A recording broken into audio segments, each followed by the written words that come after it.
할렐루야. 좋으신 하나님을 찬양합니다. 영광 감사 올려드립니다. 예수님의 이름으로 여러분 모두를 축복합니다. 2월 셋째 주일 말씀 묵상입니다. 말씀은 디모데후서 1장 3절로 5절 말씀입니다. 먼저 기도합니다. 영광과 감사와 경배를 우리 하나님께 올려드립니다. 온 마음으로 하나님을 사랑하며 예배합니다. 주의 보혈을 의지하오니 우리의 모든 죄와 허물을 사하셔서 성령 하나님 우리 가운데 충만하게 역사하셔서 눈을 여시고 귀를 열어 믿음에 서는 귀한 시간 되도록 역사하시기를 원합니다. 찬송 가운데 기도 가운데 말씀 가운데 함께 하시는 하나님께서 주일날 예배하는 모든 곳에 복음적인 교회들마다 하나님의 임재를 경험하고 하나님께서 준비하신 여호와의 응답을 체험하는 복된 날 되게 하옵소서. 종을 낮추시고 겸손하게 하시고 오직 말씀에 도구만 되기를 원합니다. 예수님의 이름으로 사모하며 기도합니다. 아멘. 자, 3절입니다. 내가 밤낮 간구하는 가운데 쉬지 않고 너를 생각하여 청결한 양심으로 조상적부터 섬겨오는 하나님께 감사하고 네 눈물을 생각하여 너 보기를 원함은 내 기쁨이 가득하게 하려 함이니 이는 네 속에 거짓이 없는 믿음이 있음을 생각함이라. 이 믿음은 먼저 네 외조모 로이스와 네 어머니 요니게 속에 있더니 네 속에도 있는 줄을 확신하노라. 아멘.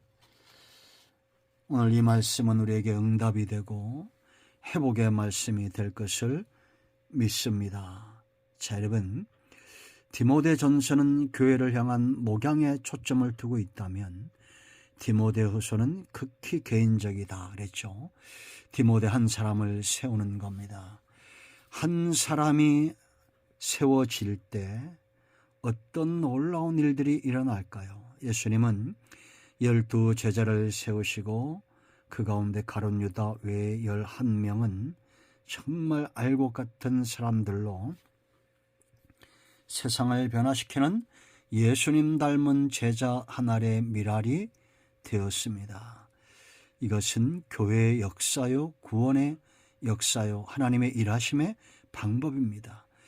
지금도 바울에게서 디모데가 나오듯이 또 다른 디모데에게서 또 디모데가 나오고 대를 이어서 생명의 대가 끊어지지 않고 구원을 얻기로 예비된 모든 사람들이 하나님의 때에 이 은혜의 때에 회복되고 돌아오고 있습니다.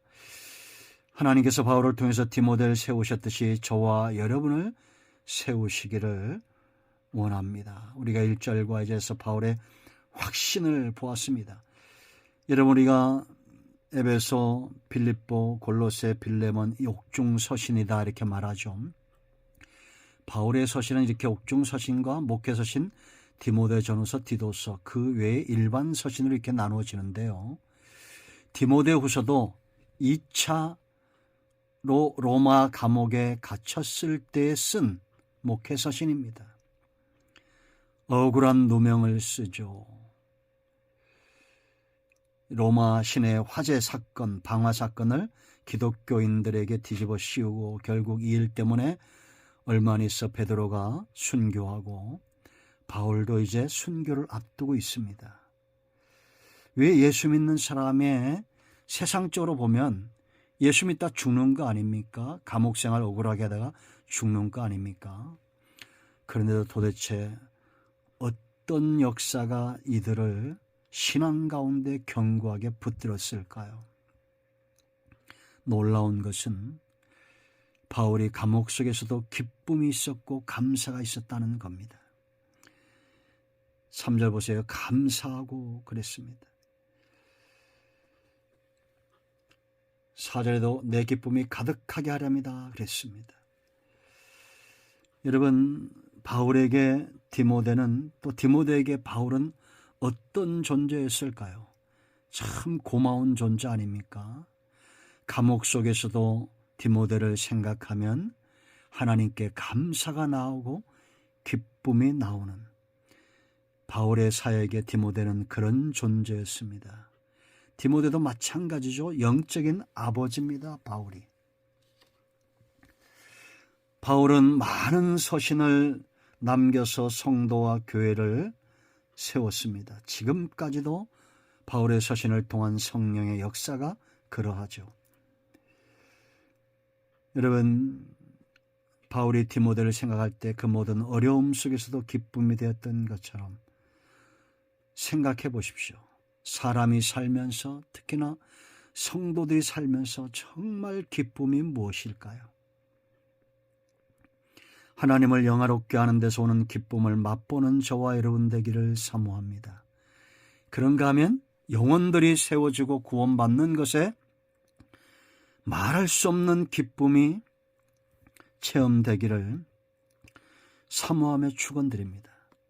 그런가 하면 성도 간에 믿음의 형제들 가운데 서로 생각만 해도 기쁨이 되어지는 존재, 이 세 가지를 찾아보기 힘든 시대가 되지 않았습니까?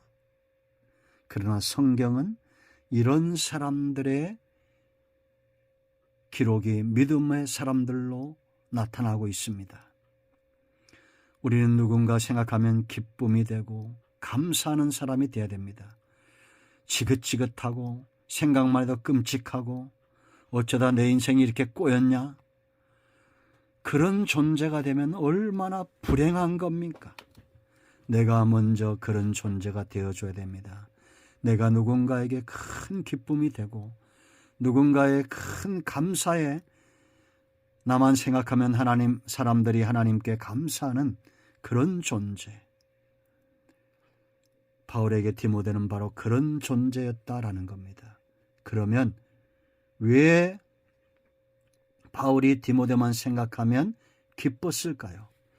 자, 우리가 나무를 생각해 봅시다. 감나무는 누가 좋아하겠습니까? 감을 좋아하는 사람이 좋아하죠. 사과나무는 사과를 좋아하는 사람이 좋아할 겁니다. 이 나무에 비유할 때 누가 정말 디모데 같은 사람을 기뻐할까요? 신앙적이고 영적이고 성경적인 하나님이 기뻐하는 것을 좋아하는 사람이 이런 디모데와 같은 사람을 좋아하는 겁니다. 디모데를 마음에 비유한다면 나무에 비유한다면 있죠. 우리가 성도의 삶을 나무에 비유한다면 사람들을 이롭게 하고 하나님을 영화롭게 하는 정말 좋은 나무가 되려면 세 가지가 있어야 됩니다. 첫째는 토양이 중요하겠죠. 토양, 땅. 자, 3절 말씀 보면 바울이 어떤 토양 위에 심겨졌는지 알 수 있습니다. 디모데가 어떤 토양 위에 심겨졌는지 알 수 있어요. 내가 밤낮 간구하는 가운데 쉬지 않고 너를 생각하며. 바울이 이렇게 밤낮 기도하는 사람, 쉬지 않고 디모데를 생각하는 것은 목양이죠. 영혼을 생각하는 겁니다. 이렇게 24시간 쉬지 않고 밤낮 주의 일에 매진했던 이유가 어디 있느냐? 그의 토양이 청결한 양심이었다. 바울뿐만 아니라 디모데, 이 믿음의 사람들의 중심은 청결했다는 겁니다. 그런데 조상적부터 이렇게 청결한 양심이 마치 기름진 땅을 3대, 4대, 5대 계속 물려주는 것처럼 이 집안은, 이 영적인 집안은 대대로 청결한 양심을 유산으로 물려주었다라는 겁니다.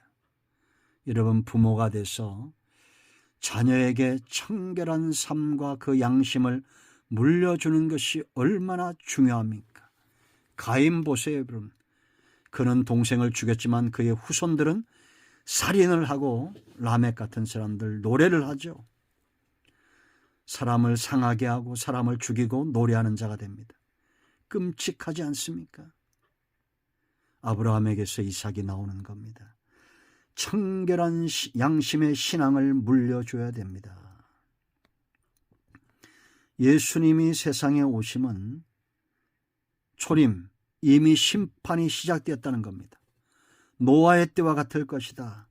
세상은 음란하고 신앙은 형식적이며 외식된 신앙이 만연하는 그런 시대, 2000년이 지난 지금은 더하겠죠. 그렇지 않습니까? 그러나 어느 시대나 하나님은 믿음의 선진들 가운데 그 시대에 하나님이 남겨놓은 사람들은 청결한 양심의 소유자였다라는 겁니다. 욥 보세요, 여러분. 욥기 1장 1절 말씀 보세요. 욥이 어떤 마음의 소유자였는지 하나님 앞에 그대로 드러나고 있습니다. 여러분, 우리가 하나님이 기뻐하시는 청결한 양심, 이런 중심의 토양을 가져야 됩니다. 욥에 대해서 말하면서 우스 땅에 욥이라 불리는 사람이 있었는데 그 사람은 온전하고 정직하여 하나님을 경외하며 악에서 떠난 자더라. 하나님 앞에 정직하게 행하고자 하는 그런 토양, 그 마음을 가지고 있었다라는 겁니다. 그러니 하나님께서 그 중심에 무엇을 뿌리든지 결실하고 정금 같은 믿음의 사람이 되어서 혼란과 고난을 이겨나가고 이제는 눈으로 보는 것처럼 하나님을 믿는 사람으로 성숙합니다. 여러분, 이 시대에 엘리야의 시대처럼 남겨놓은 7,000명의 사람들, 기도원의 시대의 300용사처럼 하나님이 언제든지 쓰실 수 있는 그런 자기 관리가 잘 된 그런 사람 되길 축원드립니다. 청결하다는 양심이라는 것은 관리되었다는 겁니다. 길가 같고 돌밭 같고 가시 같은 심령들이 좋은 땅, 좋은 토양으로 변화된 거죠. 우리 후손들에게 그런 양심, 청결한 신앙적 양심을 물려주는 유산으로 남기는 저와 여러분 되기를 축원드립니다. 자, 두 번째 2절 4절 보세요, 여러분. 네 눈물을 생각하여 너 보기를 원하면 내 기쁨이 가득하게 하려 함이니. 디모데는 눈물을 흘리며 사역하는 사람이었다는 거죠. 성도는 눈물이 많아야 됩니다. 우리가 여러분 누군가에게 기억될 때 그 사람은 눈물의 사람이야. 에레미야처럼 눈물의 기도의 사람이야. 이런 인정을 받는다는 것은 참 복된 일 아닙니까? 가정에서 아버지가, 어머니가, 남편이, 아내가 그렇게 눈물을 흘리며 기도하는 가정, 절대 잘못될 수 없습니다. 성경학자들은 이 눈물이 어떤 눈물이며 언제 흘렸는지 그 흘린 눈물을 연구합니다. 에베소에서 바울과 디모데가 헤어질 때 흘린 눈물인가? 그러나 여러분, 웃음, 미소, 기쁨 이런 것들도 있죠. 그 웃을 만한 사람이 웃는 겁니다. 악인들은 잘 웃지 않잖아요. 눈물도 흘릴 수 있는 사람이 흘리는 겁니다. 청결한 양심으로 신앙과 사역을 감당했던 디모데 목사의 눈물은 어떤 의미가 있을까요? 우리는 짐작할 수 있습니다.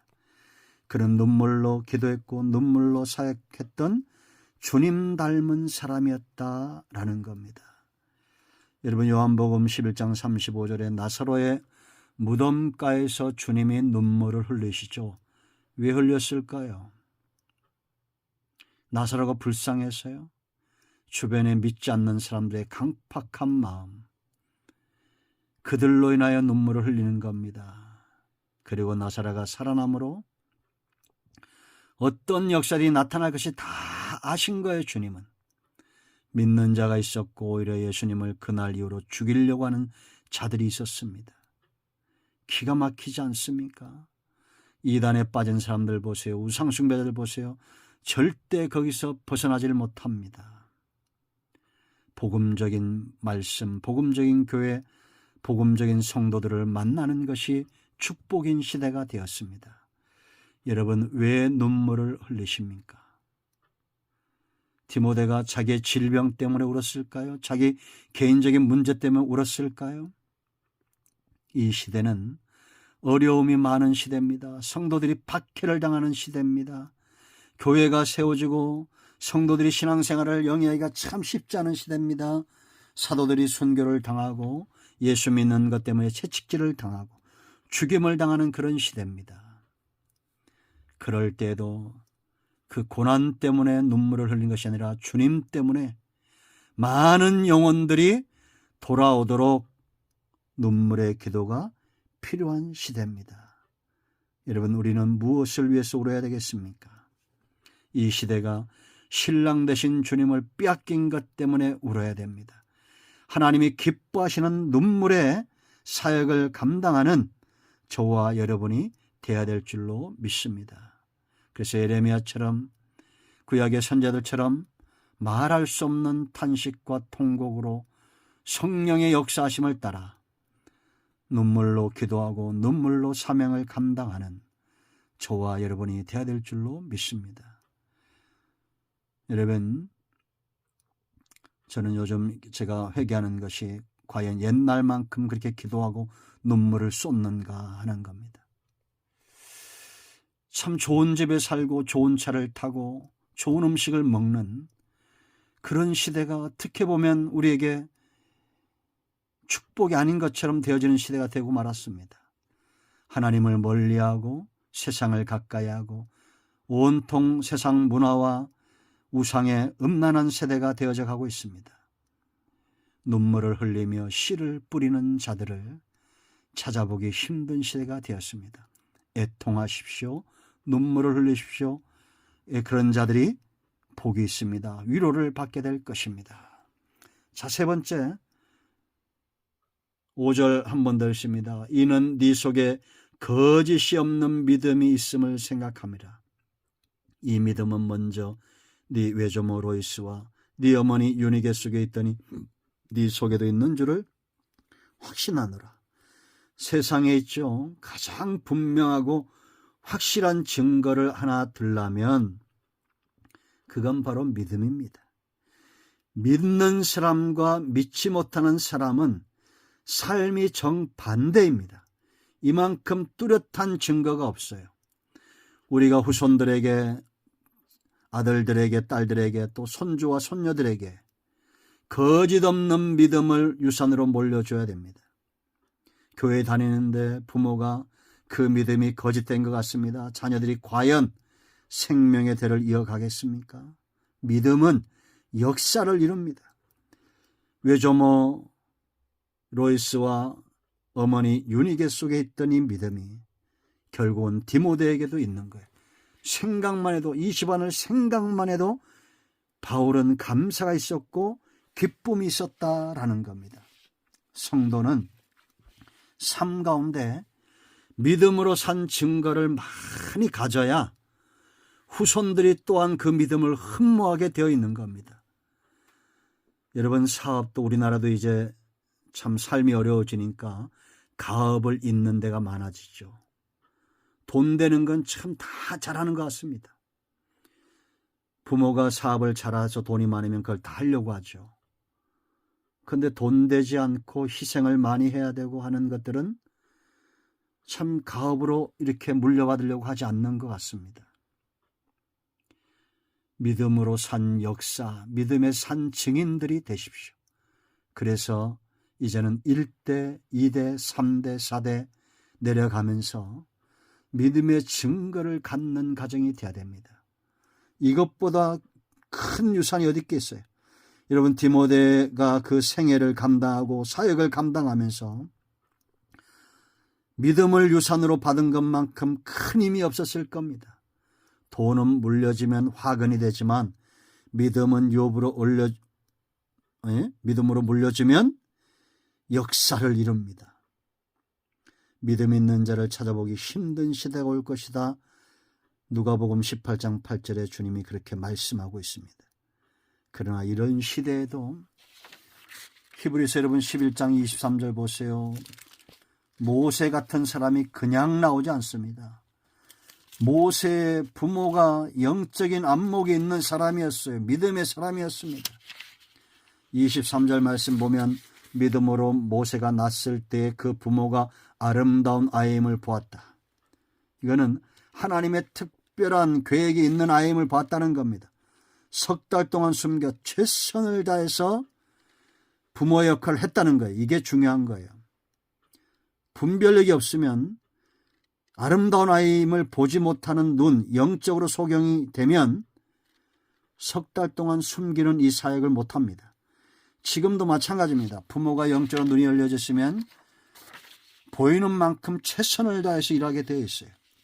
그럴 때 모세에게서 이스라엘 민족이 구원함을 받는 역사가 있다라는 겁니다. 하나님은 어느 시대나 노아의 때처럼 모세의 때처럼 믿음의 대를 이어가기를 원하십니다. 세상은 노아의 때와 같죠. 그러나 은혜 입은 가정들이 있어요. 이런 가정들이 되기를 축원드립니다. 이 영상을 듣는 여러분 모두는 누군가에게 감사가 되고 기쁨이 되어 주십시오. 생각만 해도 감사가 나오고 생각만 해도 기쁨이 나오는 사람, 그 사람은 한결같은 사람, 기도의 사람, 그 사람은 축복의 사람, 복음의 사람, 생명력 있는 열성 있는 전도자. 우리가 들어야 될 많은 이름들이 있습니다. 고넬료처럼 하나님을 경외하고 경건하여 날마다 구제하게 힘썼던 그런 이름을 가진 사람, 안디옥 교회처럼 그리스도인이라 불려지는 축복이 저와 여러분에게 있기를 축원됩니다. 저도 생각만 해도 감사와 기쁨이 나오는 분들이 있습니다. 제가 그렇게 되기를 또한 원합니다. 기도합니다. 예수님의 이름을 의지하기도 합니다. 이 말씀대로 되게 하여 주시옵소서. 우리 가운데 병든 자, 마음이 상한 자 치유하시고 회복시켜 주시기를 원합니다. 예수님의 이름으로 사모하며 축복하며 치유하며 기도합니다. 아멘. 이제는 우리 주 예수 그리스도의 크신 은혜와 하나님 아버지의 큰 사랑과 성령의 유로통 충만치 회복하심의 역사가 영상을 통해서 은혜를 사모하며 이 말씀을 전하는 모든 주의 백성들 위해 이제로부터 영원토록 함께 있을지어다. 아멘. 할렐루야. 오늘도 응답이 우리 가운데 임하였습니다. 아멘.